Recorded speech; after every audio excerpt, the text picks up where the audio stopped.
Nós estamos estudando esse gráfico, que é um gráfico escatológico, que fala sobre os acontecimentos que hão, né, de ocorrer, ainda apontando para o futuro, tudo aquilo que Deus já revelou na sua palavra.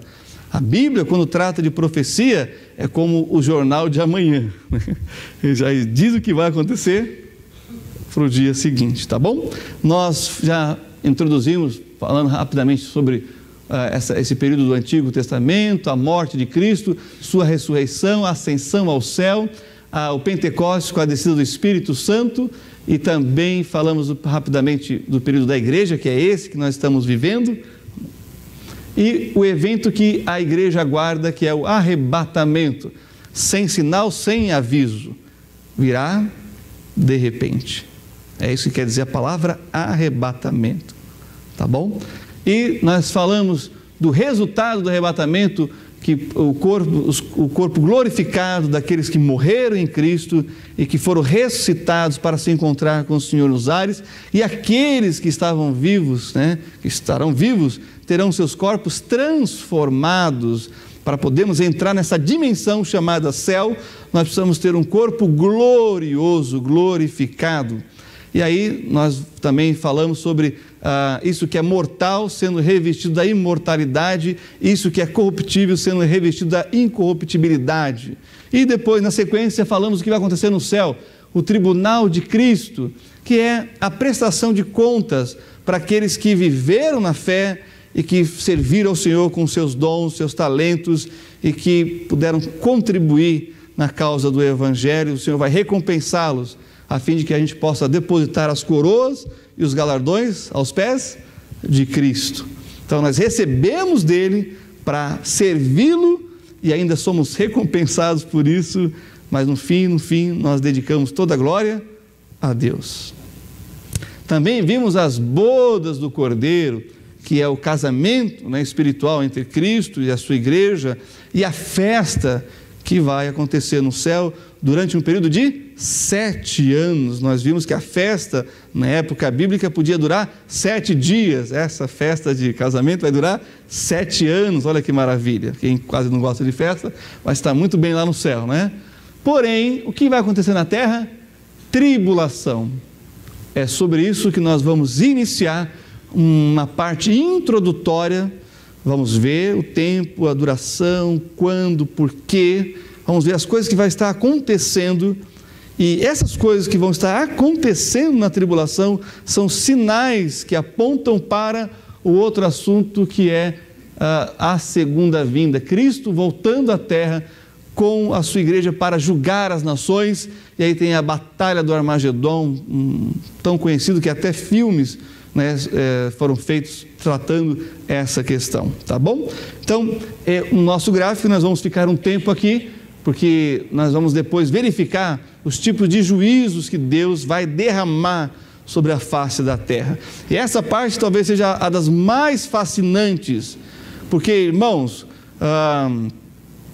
eu tenho de conversão uns 22 anos, um pouco mais de 20 anos.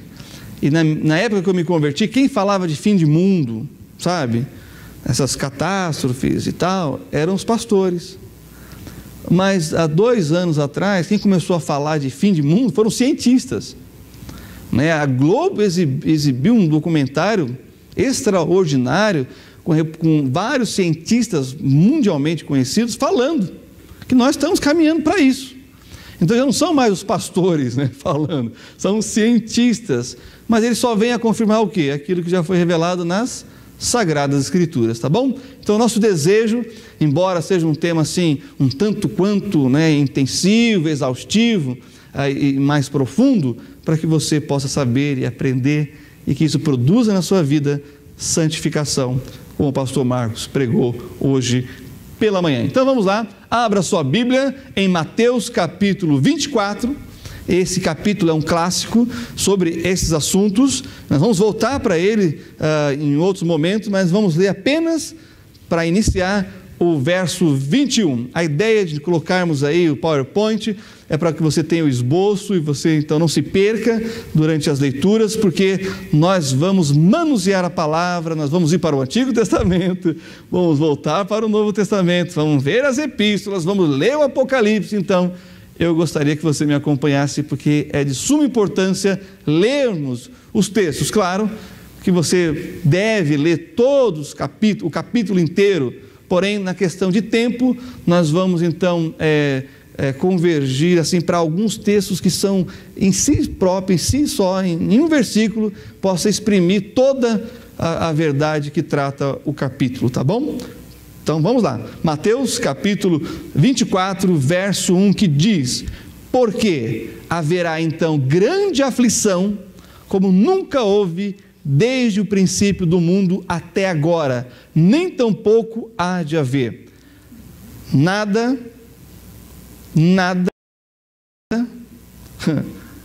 aconteceu, nada que aconteceu no passado, se tratando de guerras, conflitos e mortes, nada do que tem acontecido no nosso atual presente, incluindo na história recente da humanidade, Primeira e Segunda Guerra Mundial e as mais de 30 guerras que estão acontecendo agora no mundo, se compara com o que vai acontecer.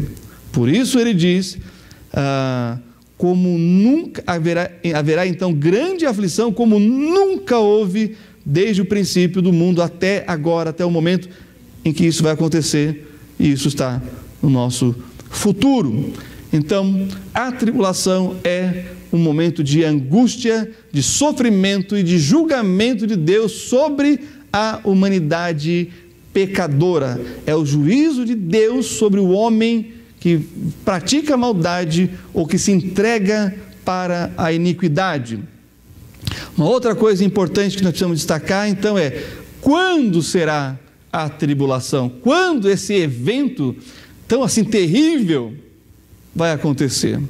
Logo após o arrebatamento da igreja, Deus vai julgar as nações que rejeitaram a Cristo, que rejeitaram o Salvador e que entregaram as suas próprias concupiscências e praticaram todo tipo de maldade. E graças ao Senhor, nós seremos livres desse juízo divino, porque em Cristo nós fomos libertos da ira futura. Eu gostaria de ler lá em 1 Tessalonicenses, um texto que eu acrescentei aqui, 1 Tessalonicenses capítulo 5, e nós vamos ler os versos de 1 em diante. Vamos ler aqui até o verso 3. 1 Tessalonicenses capítulo 5, nós vamos ler então os versos de 1 a 3. Por quê? Porque ele é a sequência daquilo que fala o capítulo 4, aonde lá no verso 17, 1 Tessalonicenses 4, 17, diz: depois nós, o que ficarmos vivos, seremos arrebatados, juntamente com eles nas nuvens, a encontrar o Senhor nos ares, e assim estaremos sempre com o Senhor. Isso vai acontecer lá no céu. E o que vai acontecer na terra? 1 Tessalonicenses, capítulo 5, versos de 1 a 3, que diz assim a palavra do Senhor: mas, irmãos, acerca dos tempos e das estações, não necessitais de que vos escreva, porque vós mesmos sabeis muito bem que o dia do Senhor virá como um ladrão de noite. Pois que, quando disserem a paz e segurança, então lhes sobrevirá repentina destruição, como as dores de parto àquela que está grávida, e de modo nenhum escaparão. Falando sobre dor, essa dor aí não dá para a gente saber, né, nós do sexo masculino, não dá para saber como que é essa dor de parto, mas as irmãs que já deram à luz dizem que é terrível. Eu fiquei sabendo que aí tem umas médicas, umas doutoras aqui, elas podem confirmar aí. Eu fiquei sabendo que a dor de cólica renal, rins, problema nos rins, chega um pouquinho perto, né, da dor do parto. Eu já tive isso aí, realmente, não tem posição, não tem lado, não tem nada, é um negócio terrível. Mas o texto está dizendo que isso aí é só para expressar a dor e o sofrimento que vai ser. Só que o verso 9 mostra algo importante para a gente. Olha só, acompanhe comigo. Porque Deus não nos destinou para a ira, mas para a aquisição da salvação por nosso Senhor Jesus Cristo. Nós vamos ser libertos dessa dor e desse sofrimento, não porque somos melhores, não porque somos bonzinhos, mas porque cremos naquilo que Cristo fez por nós na cruz do Calvário. A Bíblia diz: quem crê em Cristo será salvo, inclusive do juízo divino. Avançando, nós temos aqui a pergunta: qual será a duração da tribulação? E aí então nós vamos nos recorrer ao Apocalipse, que trata dessa questão com mais detalhes, e vamos ler no capítulo 11, verso 2 e 3, uma marcação de tempo. E é bem interessante que não fala em anos. Olha só qual é a expressão usada aqui, que é uma expressão da antiguidade. Afinal de contas, né, o Apocalipse foi escrito há 2000 anos atrás. Olha só qual é o termo usado aqui. Acompanhe comigo, Apocalipse capítulo 11, versos 2 e 3, que diz: e deixa o átrio que está fora do templo, e não o meças, porque foi dado às nações, e pisarão a cidade santa por 42 meses. Se você dividir isso, né, por ano, vai dar 3 anos e meio. Olha que curioso, mostrando que esse período de juízo de Deus vai estar dividido em 2 partes. A primeira parte acabamos de ver aqui, 3 anos e meio, 42 meses. Agora, vira a página, vá para Apocalipse capítulo 12, verso 6. E olha só o que nós encontramos. E a mulher fugiu para o deserto, onde já tinha lugar preparado por Deus, para que ali fosse alimentada durante 1260 dias. 1260 dias dá 3 anos e meio. 3 anos e meio mais 3 anos e meio, nós temos um total de 7 anos. Então, esse período chamado de angústia, sofrimento, ira, juízo, aflição ou tribulação, é um período de 7 anos, dividido entre primeiros 3 anos e meio e segundo 3 anos e meio.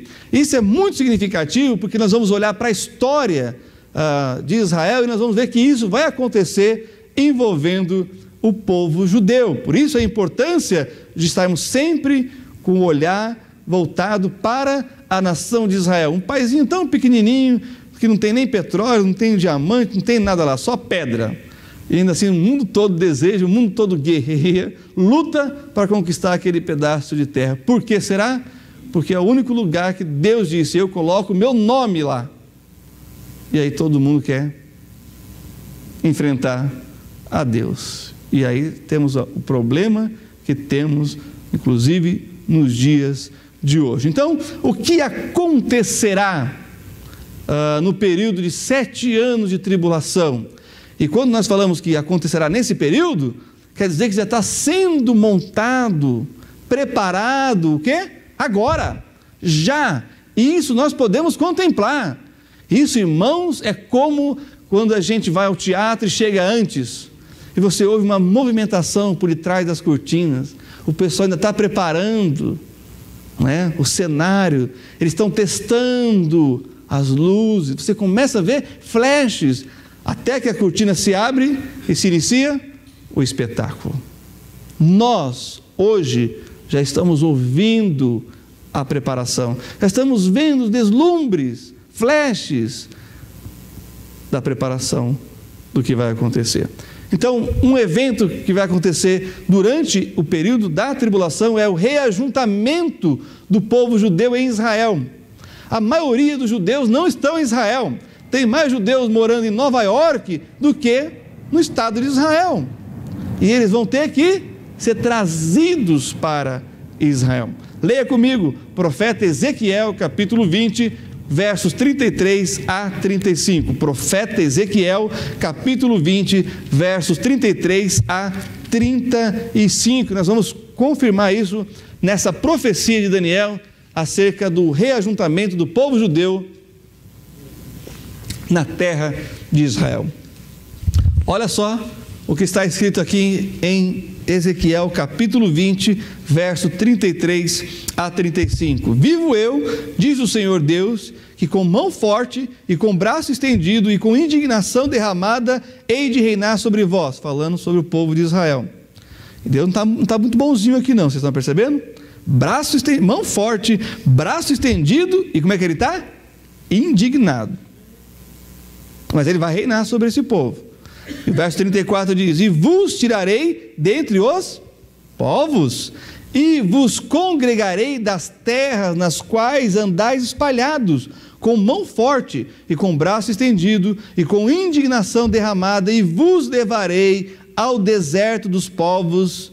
A metade de Israel hoje é deserto, sabia disso? É para lá que Deus vai levar Israel, e ali face a face entrarei em juízo convosco. Segundo, especialistas, pesquisadores, a base nuclear de Israel está no deserto. Existem um contingente de soldados israelenses no deserto, em cavernas, em bases subterrâneas, ou seja, Deus sabe disso. E Deus sabe que quando houve as guerras, os tanques dos inimigos pararam no deserto. A força aérea de Israel pôde vencer os seus inimigos no deserto de Israel. E o Senhor vai levar o povo judeu de volta para lá. Interessante, até os judeus chineses estão voltando para Israel. Existe uma comunidade de judeus na China, milenar, e esses judeus chineses, com os olhos puxadinhos, estão voltando para Israel, para cumprir o que acabamos de ler. E aqueles que não quiserem ir, Deus vai buscar, como acabamos de ler na sua bendita palavra. Outro evento que vai acontecer, olha só, acompanhe comigo agora o projeto de reconstrução do templo, não aqui no São Paulo, não é esse não, é o do templo de Jerusalém. Olha o que diz Daniel, capítulo 9.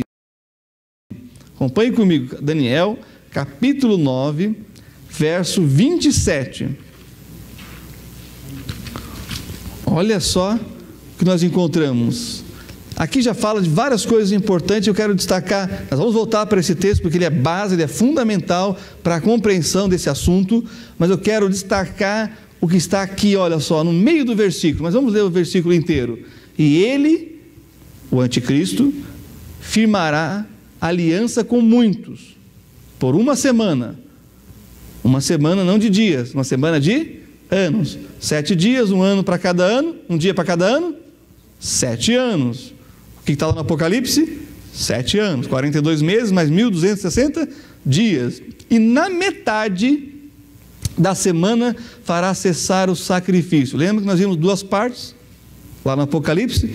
Agora, para cessar o sacrifício e a oblação, que é a oferta de líquido, precisa ter o quê? Um templo. Sem templo não pode ser feito sacrifício. O templo de Jerusalém foi destruído no ano 70 depois de Cristo. Mas Daniel está dizendo, vai haver um templo para que seja feita uma aliança e que seja então quebrada essa aliança e que o anticristo tente sacrificar lá.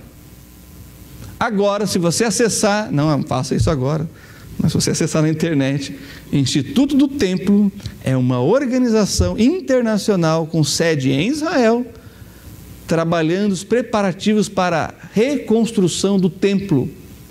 E há um mês e meio atrás, eles lançaram no site oficial que eles já fizeram a Arca da Aliança. Aquela arca que Moisés viu no céu e que Deus disse, faça uma cópia dessa e coloque no tabernáculo. A mesma arca que aparece no filme lá do Indiana Jones, que está perdida, Israel fez uma nova. E mais, para santificar os utensílios do templo, que já estão todos prontos, todos os utensílios, até a roupa do sacerdote, dos levitas e do sumo sacerdote, precisa de sangue de uma novilha vermelha. Também ouvi a primeira novilha vermelha que nasceu lá em Israel, porque as novilhas que eles trouxeram eram da Califórnia, de um fazendeiro da Califórnia. Eles trouxeram essa novilha, né? Essa novilha ainda não é uma vaca completa, né? Um boi adulto, não, um garrotezinho, vermelha. E ela procriou e nasceu lá em Israel agora uma novilha vermelha, para ser sacrificada e inaugurar o templo. O templo está pronto de forma pré-moldada, só precisam saber aonde construir. 80% da população israelense acredita que eles têm o direito de reconstruir o templo de Salomão. Só que a questão é aonde? Aonde está a mesquita de Omar? Ou do lado? Aí já é um problema entre judeus e árabes. Deixa eles se virarem com isso. Mas que eles estão prontos para reconstruir, não há sombra de dúvida. Você pode entrar, visualizar, e se você for a Jerusalém, você pode visitar e vai ter lá o rabino responsável e vai mostrar para você os utensílios, vai ler na Bíblia e vai mostrar, está aqui, fizemos como está escrito na Bíblia. Estamos prontos para construir. Acabamos de ler em Daniel. Eles estão sem templo desde o ano 70. Mas agora está tudo pronto para ser reconstruído. Tudo isso nós já estamos vendo acontecer, mas nesse período vai estar concluído. Uma outra coisa importante que nós precisamos destacar aqui, além do templo, é o poder político, militar e religioso unificado. Nós vamos, numa outra oportunidade, estudar Apocalipse capítulo 13, que fala das duas bestas, uma que saiu do mar e a outra que saiu da terra, e elas então vão unificar os poderes militar, político e religioso. E o grande trunfo vai ser a economia. E aí nós temos a marca da besta. Ninguém compra, ninguém vende sem ter essa marca. Talvez não seja novidade para muitos aqui, porém, esse dispositivo está cada vez mais sofisticado. Um grupo de empresários em São Paulo e um grupo de empresários na Argentina já chiparam os seus familiares com localização de GPS, porque se houver um sequestro, eles vão ser identificados. E é subcutâneo. Na onde? Na mão. Nenhuma outra parte do corpo serve. Interfere, dá interferência. Mas aqui, na palma da mão. Quando a gente falava, ouvia sobre a marca da besta, pensava numa coisa sendo ferreada na testa, na mão. Não. Isso é que a gente não tinha a tecnologia que temos hoje. Mas a Bíblia diz que vai ser na mão e na testa. Isso é indiscutível. E agora os cientistas estão descobrindo por quê. Porque em qualquer outro lugar dá rejeição e interferência. Tem já uma campanha dos bancos de informatizar tudo. Esse negócio de dinheiro vivo já virou dinheiro plástico, que é o seu cartão. E você tem um chip no seu cartão, já perceberam isso? Então a ideia de acabar com o dinheiro vivo para acabar com o tráfico de drogas que movimenta por ano $1 trilhão. Se não tiver dinheiro vivo, acabou o tráfico de drogas. Então é algo assim, irmãos, impressionante. Na Holanda, as crianças já estão recebendo um chip experimental para terem um controle da questão da saúde delas. Então tem um grupo lá de crianças que já recebeu, e elas então estão nesse nessa observação, nesse teste, nessa pesquisa, e a coisa está muito mais avançada do que eu e você podemos acompanhar. Já em algumas agências você tem aquela leitura, né, da biometria na mão, tem outro que é o dedo, indicador, e já identifica quem é que está usando ali aquele caixa eletrônico. É um negócio realmente impressionante, mas nós precisaríamos de mais tempo para tratar sobre esses três poderes: militar, político, religioso, unificados na economia. Aqui é a grande questão. Todo império mundial tinha que ter esse controle, o controle da economia. Quando os impérios mundiais perdiam o controle econômico, o império se desfazia. É a economia que elege presidentes, que derruba presidentes. Então preste atenção, que é isso que o anticristo vai estar usando. Imagina, sem poder comprar, sem poder vender, sem poder trabalhar. É um controle, uma tentativa de um controle absoluto sobre a humanidade. Isso no período da tribulação. Muito bem, como nós falamos, haverá aí o pacto do anticristo com Israel durante 7 anos, ele vai quebrar no meio, acabamos de ler aqui em Daniel, né?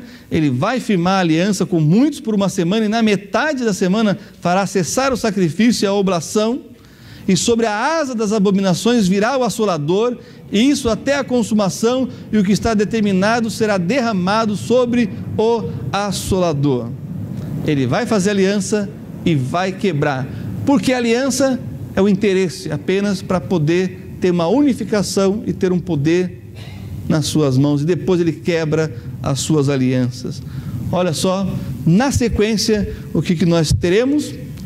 Nós teremos perseguição sobre Israel. Apocalipse capítulo 12 fala sobre isso, que o mundo todo vai se voltar contra Israel, e é um outro capítulo que a gente vai apenas mencionar aqui como um parênteses, como uma informação, porque o que nós vamos tratar agora na sequência é o seguinte: olha só o que o anticristo quer, o que ele quer se passar por Deus. Vamos agora para 2 aos Tessalonicenses capítulo 2, vamos lá, 2 aos Tessalonicenses capítulo 2, e nós vamos ver aqui o objetivo do anticristo, que é o instrumento de Satanás. Como Satanás não pode tocar a Deus, ele quer tocar aquilo que foi criado por Deus, os homens e as mulheres. E para isso, ele usa o homem da iniquidade, o homem do pecado, e ele o possui, e através do seu poder limitado, mas permitido por Deus, vai agir na humanidade. Acompanhe comigo, 2 Tessalonicenses capítulo 2, nós temos aqui os versos 3 a 4 que diz: ninguém de maneira alguma vos engane, porque não será assim, sem que antes venha a apostasia. A apostasia é o desvio da fé. E é impressionante, agora na Europa, em Berlim, foi criada o templo para 3 das 3 maiores religiões monoteístas: judaísmo, cristianismo e islamismo. Um mesmo templo para as 3 religiões. Acabamos de ver aqui. Sem que antes venha a apostasia. Apostasia é o desvio da fé. Tem cara de religiosidade, tem cara de espiritualidade, tem cara, mas não é. É enganação. Por quê? Olha só o texto: e se manifeste o homem do pecado, o filho da perdição, o qual se opõe, se levanta contra tudo o que se chama Deus, ou se adora. A palavra anticristo, que aparece na Bíblia, ela é uma palavra que vem do grego, e esse anti não é só contra, mas é contra para ocupar o lugar da outra pessoa. Não estou falando de intriga na empresa, de gente querendo puxar o tapete para pegar o lugar, mas é isso que essa palavra quer dizer. Então o anticristo ele é contra Deus no sentido de que ele quer tomar o lugar de Deus e ser adorado como se fosse Deus.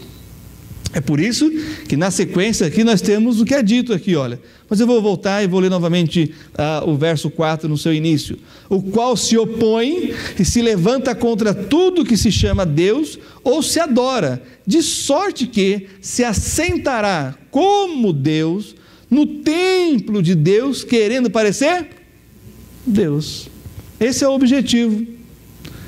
Porque a queda de Lúcifer, que era o anjo de luz, querubim ungido, criado por Deus para ministrar o louvor, ele queria apenas ser adorado como Deus. Ele não queria ser mais do que Deus.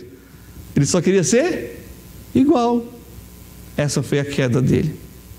Aí ele se tornou Satanás, príncipe das trevas, Beelzebu, o Deus das moscas. Essa que é a questão que está sendo tratado aqui. Então, na tribulação, o alvo de Satanás é ser adorado. Ele quer ser adorado como se fosse Deus. Esse é o maior objetivo de Satanás durante a tribulação. Muito bem. O que será a tribulação? E aqui então nós vamos fechar essa primeira parte sobre esse assunto, porque a tribulação é o julgamento de Deus sobre a humanidade caída, rebelde, que se volta contra Deus, que o nega e o desafia, como se o ser humano pudesse, como criatura, afrontar ou desafiar o Criador. 3 grupos serão julgados. Primeiro, a nação de Israel. Abra comigo lá em Jeremias, capítulo 30, verso 7. Mas não se iluda, ninguém vai ficar de fora. Jeremias, capítulo 30, verso 7. Olha só o que está escrito aqui pelo profeta Jeremias. Porque aquele dia é tão grande que não houve outro semelhante, e é tempo de angústia para Jacó, ele, porém, será salvo dela. Essa talvez seja uma das revelações mais surpreendentes na tribulação. Quando Deus vai julgar a humanidade, Ele ainda dá chance para que ela se arrependa. Acabamos de ler, vamos ler novamente. Porque aquele dia é tão grande, está falando de Israel, mas também se aplica para as nações, que não houve outro semelhante, e é tempo de angústia para Jacó, teve esse nome mudado para Israel, pai das 12 tribos que formou a nação de Israel. Ele, porém, será salvo dela. Escute bem isso. O julgamento de Deus, o juízo de Deus não é contra o homem, é a favor do homem. Porque Deus, ao fazer isso, espera provocar arrependimento. Eu não sei quantos filhos aqui já ouviram dos seus pais quando eles te corrigiram. Filho, eu estou batendo em você para que você não apanhe lá fora da polícia. Já ouviram isso na vida? Já ouviram isso? Quando nossos pais nos corrigem, eles estão derramando sobre nós o juízo, a indignação, pelas coisas erradas que estamos fazendo. Mas só para ser uma forma punitiva? Não. É uma tentativa de nos resgatar de nós mesmos, da insistência nossa no mal e no pecado. Mas alguém que tem autoridade, que tem condições, que é mais forte do que a gente, vem sobre nós e aplica a disciplina para provocar o que em nós? Arrependimento. Porque eu sei, irmão, tem um monte de gente aqui como eu, que só aprende certas coisas apanhando. Tem que doer, porque senão a gente não muda de atitude. A gente insiste uma vez, insiste 2, 3, e de repente a gente está vendo que, opa, não é por aí. Mas na 5ª vez, Deus às vezes espera até mais. Na esperança, porque Ele é Deus, de que você e eu nos arrependamos. E não insistamos naquilo, porque a Bíblia diz que o salário do pecado, ou seja, a insistência no pecado é a morte. Deus quer nos livrar da morte. Tem uma frase que eu gosto muito, de um dos grandes escritores cristãos do século XX, do C.S. Lewis, que é a seguinte: o sofrimento é o alto-falante que Deus usa para falar ao coração do homem. Tem gente que só se volta para Deus quando a força do seu braço não existe mais, quando a segurança nas suas finanças, economias, não o sustentam mais. O que essa pessoa então faz? Quando está no fundo do poço, qual é o único lugar que se tem para olhar? Para cima. Essa situação extrema que Deus permite que aconteça com a humanidade toda, é para salvar alguns, para que alguns ainda se arrependam. E arrependimento é mudança de direção. Estava indo para um lado, para e muda a rota. Não só Israel, também as nações. Abra comigo no profeta Sofonias, siga aí mais para frente. Miqueias, Naum, Abacuque, Sofonias. E aí nós vamos então ler aqui Deus trazendo e aplicando o que Ele vai aplicar para Israel com as nações. Sofonias, capítulo 3, e nós vamos ler aqui o verso 8. Acompanhe comigo, vamos fazer a leitura desse verso que fala de Deus agora julgando as nações, trazendo o seu juízo para provocar nas nações arrependimento. Mas se não houver arrependimento, o juízo permanece sobre a pessoa. Sofonias, capítulo 3, verso 8, nós lemos o seguinte: portanto, esperai-me, diz o Senhor, no dia em que eu me levantar para o despojo. Irmãos, poucas vezes você vê essa expressão Deus em pé. Deus está sempre sentado no seu trono, soberano e absoluto sobre todas as coisas. Mas Deus se levantou para receber o Filho, e Jesus se levantou para receber o primeiro mártir da igreja, que foi Estevão. Agora, quando Deus se levanta, não é para receber ninguém que Ele está esperando, é para julgar aqueles que o rejeitaram. Continue comigo. Porque o meu decreto é ajuntar as nações e congregar os reinos, para sobre eles derramar o quê? A minha indignação e todo o ardor da minha ira, porque toda essa terra será consumida não por água, mas pelo fogo do meu zelo. Aqui cabe um parênteses, que é o seguinte: quando nós formos estudar o livro do Apocalipse, nós vamos entender porque Deus vai julgar a maldade do homem. Porque a maldade do homem está voltada para os mais frágeis, para as crianças, muitas das quais nem conseguem vir à vida, porque são assassinadas ainda no útero, o feto. Outras que são usadas, aliciadas para o tráfico de drogas, para a prostituição infantil. Esses são os frágeis, que não podem se defender. As viúvas, os órfãos, os idosos, e os pobres, todos aqueles que não têm recursos por si só para se defender. Deus vai julgar todo o poder, toda a potestade que oprime e que explora esses fragilizados. E mais, Deus vai julgar toda a crueldade humana praticada contra o próximo. A ira de Deus vai chegar ao seu limite. O limite é chamado de a tribulação, em que Deus vai movimentar, irmãos, a sua criação celestial, os astros e as estrelas. Ele vai tocar nos rios, nos mares, nas montanhas, e vai julgar a terra por causa da maldade do ser humano. E por último, Israel, as nações. Por último, o sistema religioso falso. Vamos lá para Apocalipse, capítulo 17, vamos ler os versos de 1 a 6. Apocalipse 17, de 1 a 6. E nessa primeira parte sobre a tribulação, nós então concluímos mostrando que esse juízo de Deus vai afetar o falso sistema religioso. Tudo quanto é religião, que ao invés de aproximar o homem de Deus, cria outros deuses, falsos deuses, ou que afasta o homem de Deus, do Deus verdadeiro, Deus vai julgar também, porque eles são cúmplices, eles estão em cumplicidade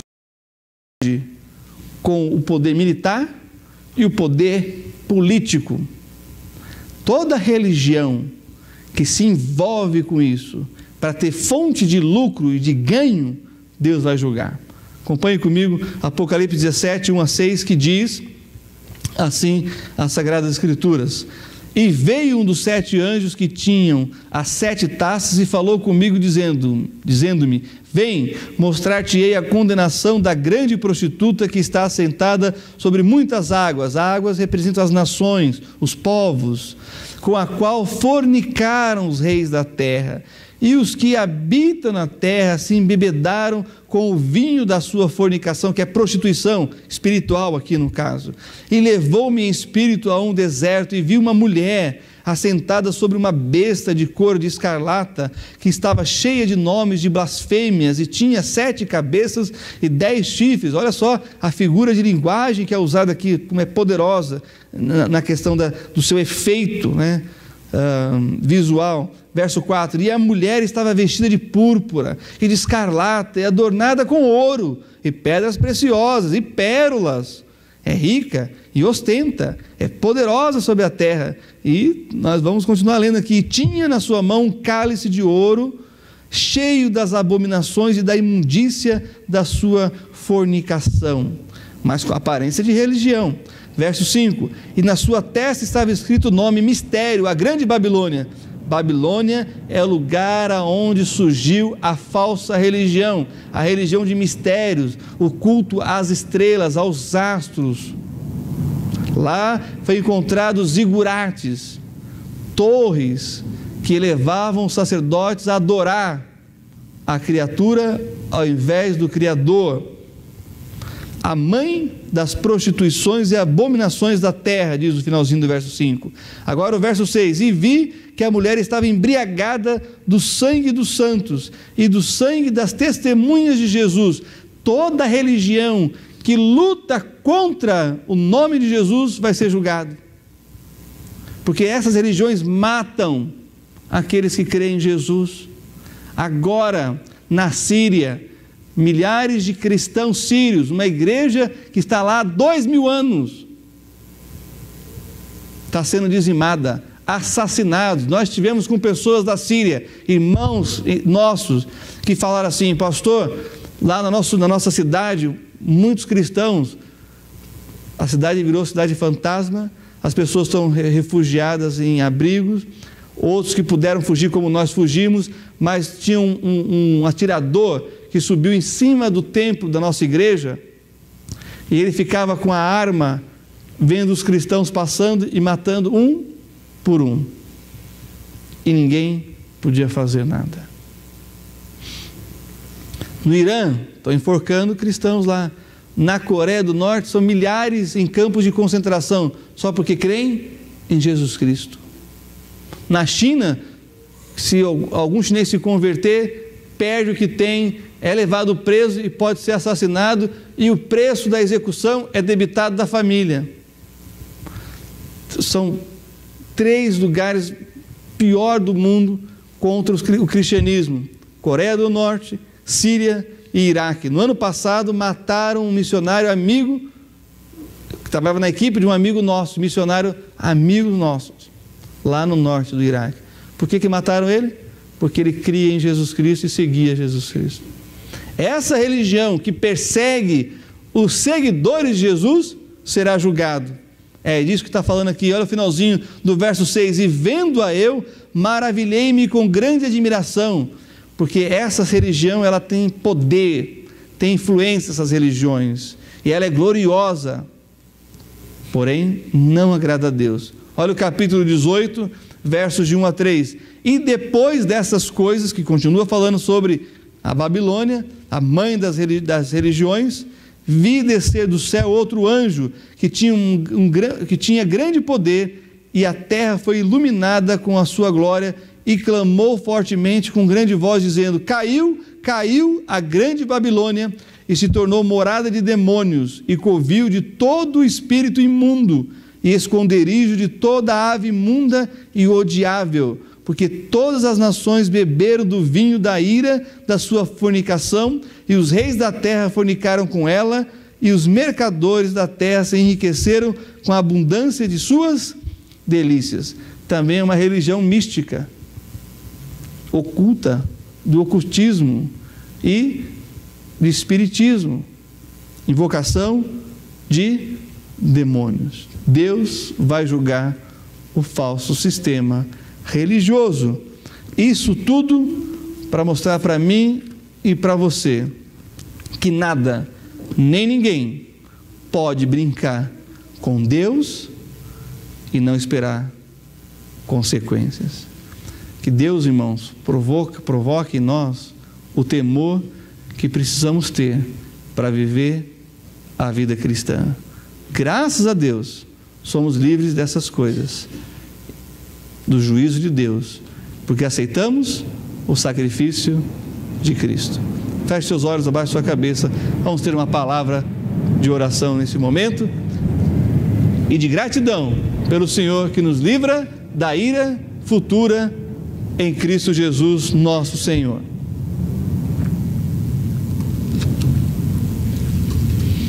Pai, na Tua presença, em nome do Senhor Jesus Cristo, queremos Te agradecer por tão grande salvação, salvação que nos livra, ó Deus, da morte eterna, da condenação e do juízo, que abre as portas do céu para cada um daqueles que lavaram as suas roupas no sangue de Cristo e que vivem, ó Deus, conforme o Teu querer e a Tua vontade.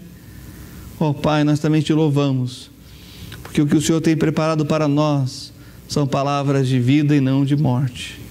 São bênçãos e delícias eternas, não o pequeno e breve gozo do pecado. Obrigado, Senhor, por tão grande salvação, mas ajuda-nos, ó Deus, de forma que possamos ser despertados a anunciar Jesus Cristo, para que outras pessoas também, ao ouvir do Evangelho de Jesus e do amor do Senhor, se arrependam e voltem-se para o Senhor. É o que eu te peço, no nome do Senhor Jesus Cristo. Amém. Ainda com os olhos fechados, cabeças baixas. Será que há alguém entre nós que ainda não entregou a vida a Jesus Cristo e não tem ainda o perdão dos seus pecados? Se essa é a sua situação e você quer, nessa noite, ser livre da ira futura, do juízo e da tribulação que virá sobre a humanidade, esse é o tempo de salvação. Alguém assim que gostaria de entregar a vida a Jesus, levante sua mão e nós vamos orar por você. Amém. Temos uma pessoa. Mais alguém? Mais alguém gostaria de entregar a vida a Jesus Cristo e recebê-lo como Senhor e Salvador? Há mais alguém?